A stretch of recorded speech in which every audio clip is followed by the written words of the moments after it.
కొంచెం బ్యాక్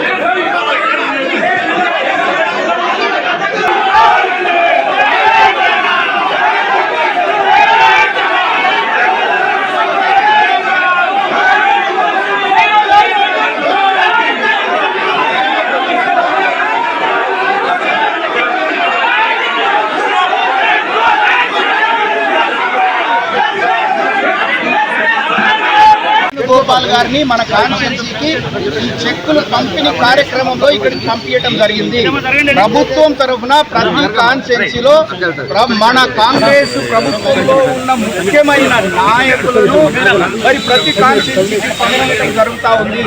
అందులో భాగంగానే మరి గౌరవ పెద్దల్ని ఇక్కడికి పంపించినందుకు మేము ముఖ్యమంత్రి గారికి కూడా కృతజ్ఞతలు తెలియజేస్తున్నాం.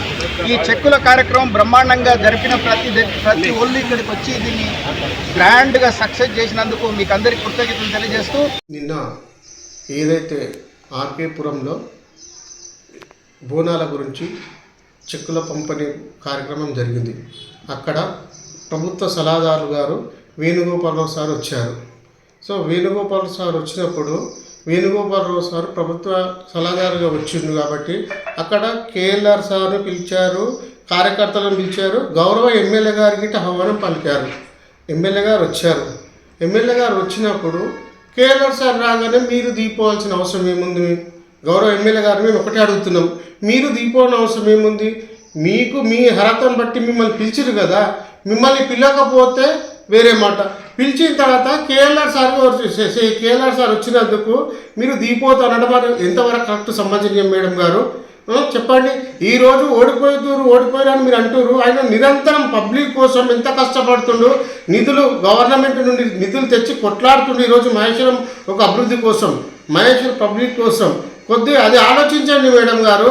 మీరు ఇంతకుముందు ఇదే మీ బీఆర్ఎస్ ప్రభుత్వం ఉన్నప్పుడు అదే గౌరవ ఓడిపోయినటువంటి మన పార్లమెంట్ అభ్యర్థి కార్తిక్ రెడ్డి గారు ఎన్నిసార్లు సీఎం మీటింగ్లలో కూర్చోలేరు? అప్పుడు లేదా ప్రోటోకాల్? ఈ రోజే ప్రోటోకాల్ వచ్చిందా మేడం గారు? కొద్దిగా ఒక్కసారి మీకు 40 ఏళ్ళ రాజకీయం ముందు అంటున్నారు మేడం గారు. 40 ఏళ్ళ రాజకీయంలో మీకు ప్రోటోకాల్ గురించి మీకు తెలియదా మేడం గారు? ఈరోజు మీరు ఎలా దిగిపోతారు, ఎలా కింద కూర్చుంటారు మేడం గారు? మీరు దీన్ని మేము తీవ్రంగా ఖండిస్తున్నాం. మరియు మా జల్పల్లి మున్సిపాలిటీలో ఇవాళ మీ బీఆర్ఎస్ వర్కింగ్ ప్రెసిడెంట్ అంట. ఆయన ఎవరు బీఆర్ఎస్ ప్రెసిడెంటో మరి ఆయన ఎవరు చేసిరో మాకైతే తెలియదు. ఆయన అర్హతను బట్టి మాట్లాడాలి. ఈరోజు మా కేఎల్ఆర్ సార్ గారి రాజకీయ జీవితం అంతా, ఆయన జీవితం అంతున్న ఏజ్ నీకు లేదు.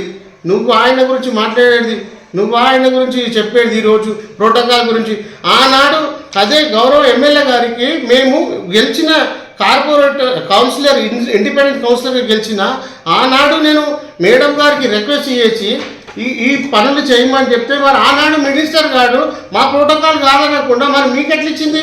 నువ్వు చెప్పిన పని ఎట్లా చేసింది మీ ఎమ్మెల్యే గారు? ఆర్ఎస్ తెలియదు ఎమ్మెల్యే గారికి ప్రోటోకాల్ గురించి? నువ్వు మాట్లాడుతున్నావు ప్రోటోకాల్ గురించి. ఖబర్దార్ వర్కింగ్ ప్రెసిడెంట్ గారు, ఇక ముందుంది ముసుల పండుగ. Thank you.